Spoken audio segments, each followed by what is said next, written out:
2 cards for the end of November, 2 for the beginning of December, and 1 for the transition to see how the 2 months play into each other. All right, so let's take a look. So this is the last 2 weeks of November. This is for Scorpio.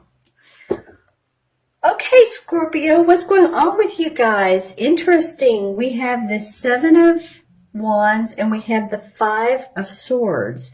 And both cards, to me, I mean, you look at them and you see this guy's having to stand up for himself.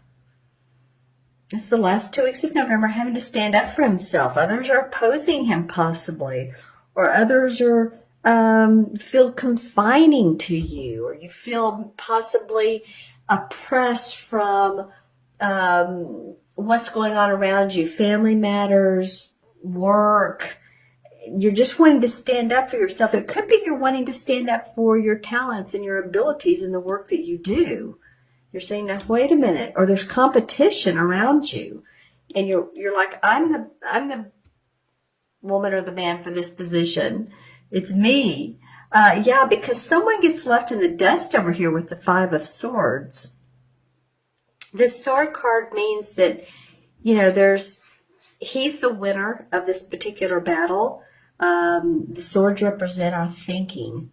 So it might be that, you know, mentally you're feeling like you've been in battle with some people, or there's mental battles around you. Again, I'm feeling like there's a lot to contend with these last 2 weeks of November.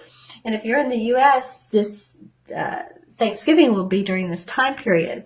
So hopefully there's not too many family hiccups, communication. I feel like this could be around your work, but it's interesting how they face each other, isn't it?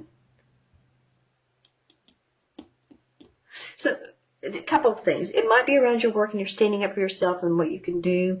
And just others are saying, okay, he, you're the winner. It could be this also could be sports or competition, or in any form or fashion of the word. Competition, if you play tennis, or are you, if I can get my words out, or if you are on a bowling team, let's just say. But it can also mean literally feeling superior to others as well. There's some definite competition and feeling like, I need to take care of myself type of feeling. And possibly your family, what's going on around you. Okay, interesting for you guys, Scorpio. Let's see. Oh, and happy birthday to those of you who are still having birthdays. This is for the last 2 weeks, so until what, November 21st or 2nd? No, actually I want to look at December 1st. Well, December looks different. Let's just say we have another sword card, but we have the King of Swords and we have the 6 of Pentacles. So I'm looking at how these line with each other. The 6 of Pentacles is very much the generosity card. Feeling generous with your money, feeling generous with your energy, your time, giving to others. He is holding the scales of balance of, well, you might want to say Libra, but it's the scales of balance. So there is justice. And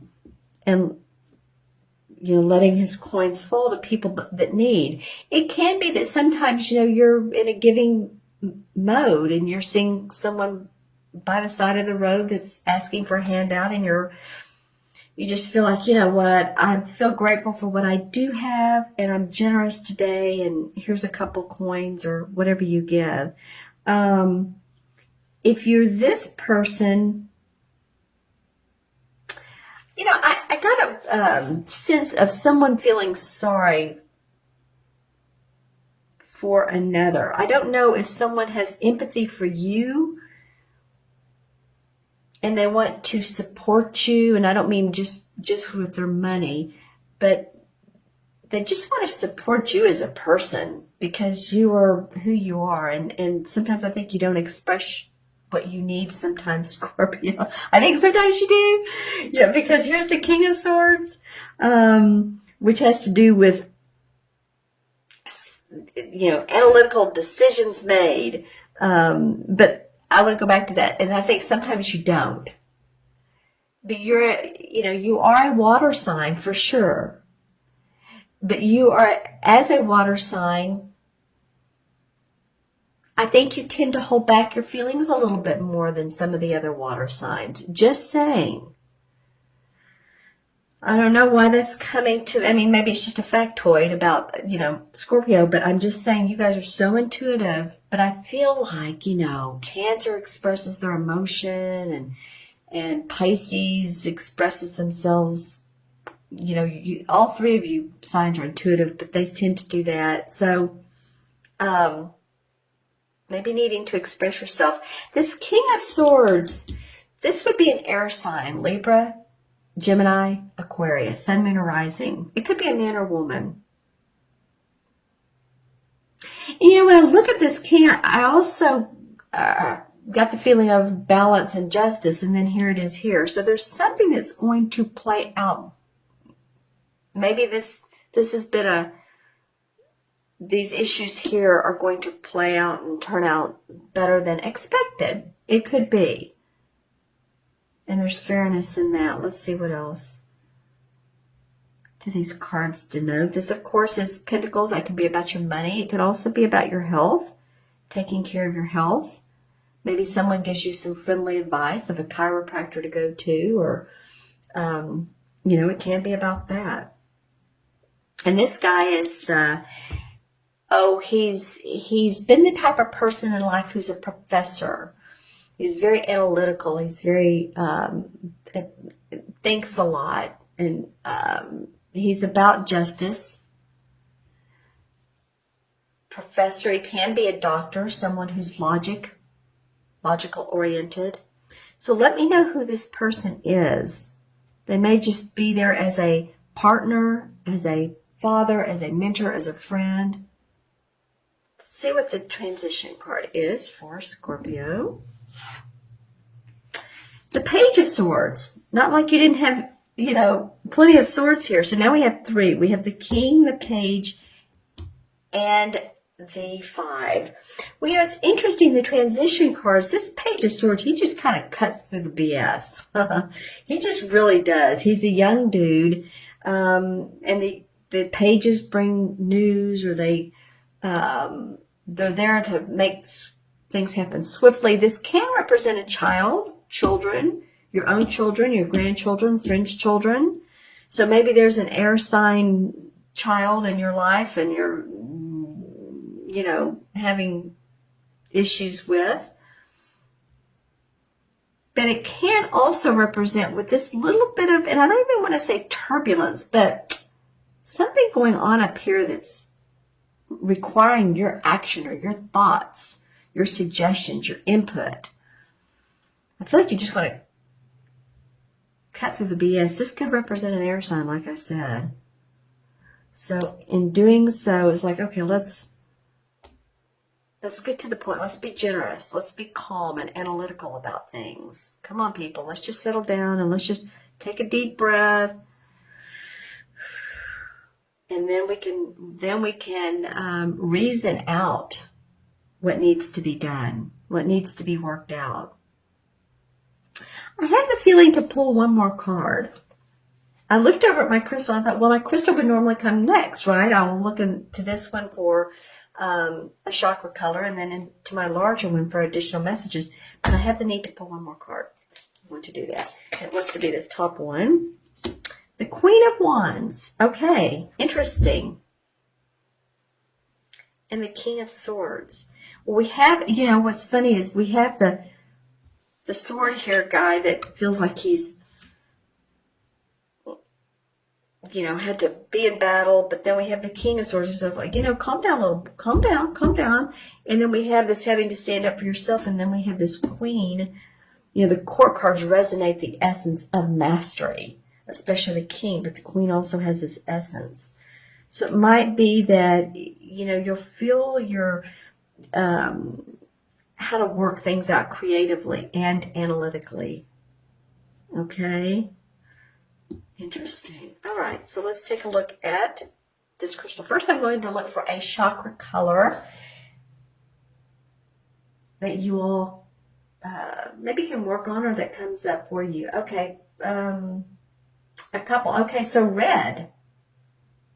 Interesting. Well, red is the first chakra. This has not come up, and you're like my 10th sign.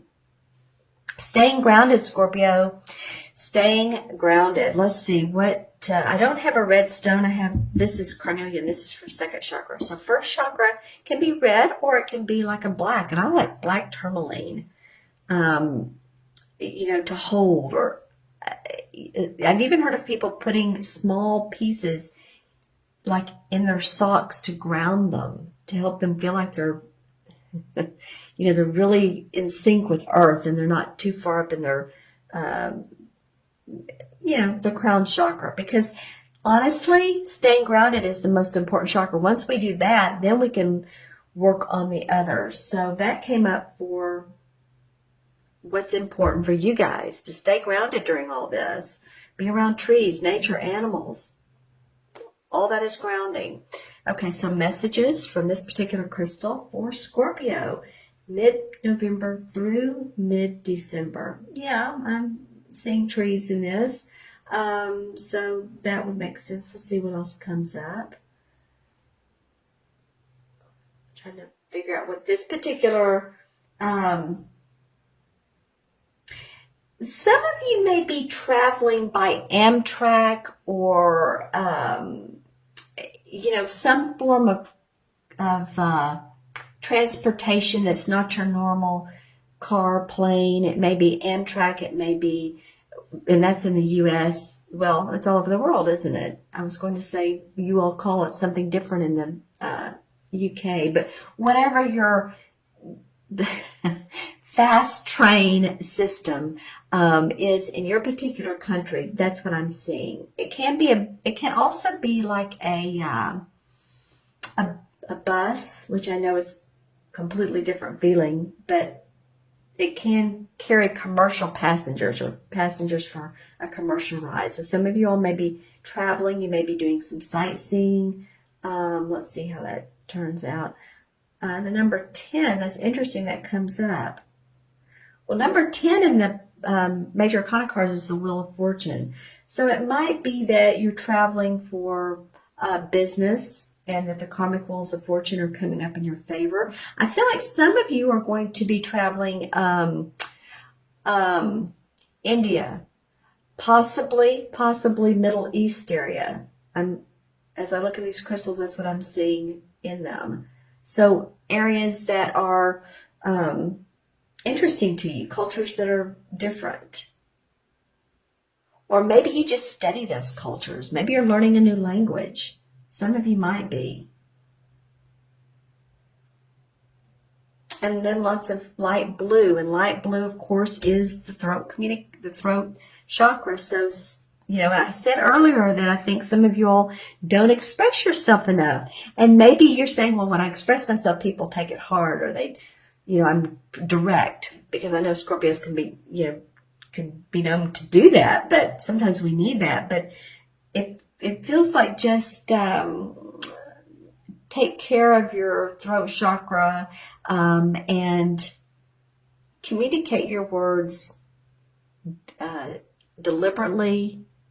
That's just what I'm getting. Yeah, I got diligently too, but deliberately, okay? So that people know where you're coming from. All right, Scorpio, I'm going to add these up, the original cards that I pulled. So we have 7 and 5 is 12, 13, 14, which I love the court cards are always 1, 7, 5, 12, 13, 14. 14 and 6 is 20. Haven't had that number. Interesting. 20. So 20 in numerology, well, deduces to 2, and 2 represents being amiable, being diplomatic, possibly partnering with a person. If you partner with a person, whether it's a relationship or with your work, just being diplomatic in situations. And that might be called for you to be here. If this is around your family or you or your business or work, maybe you'll need the feeling of diplomacy, right? And 20 in the major arcana is the Judgment card. So that's about rebirth. Feeling like, there's newness coming into your life. Even if it doesn't look that way, that, you're feeling like, oh, let's just do things differently. It's kind of like a progress report, the Judgment card. If you think about it, and if my cards were, I kind of want to show it to you. Let me see if I can find it real quick, or not. But if you think about the Judgment card, there's an angel above people standing in water. Well, actually, it looks sort of like the Lover's card, but there's new people standing in water, and there's an angel blowing her horn. And so it's about the day of reckoning. It's about seeing what progress you've made and what progress hasn't been made, and feeling like you're a new babe, and so you want to continue to make progress. You want to sometimes you may want to respite from action. Maybe you want to pull away from the action and just feel that spiritual warmth, that rebirth, that that your soul is moving forward, and yet you want to take a pause, just a short pause from the human, all the stuff that's going on in life. This may also represent that you're feeling about government, political, anything like that. But I do feel like this is your standing up for yourself. But things sort of even out here. And then there's generosity.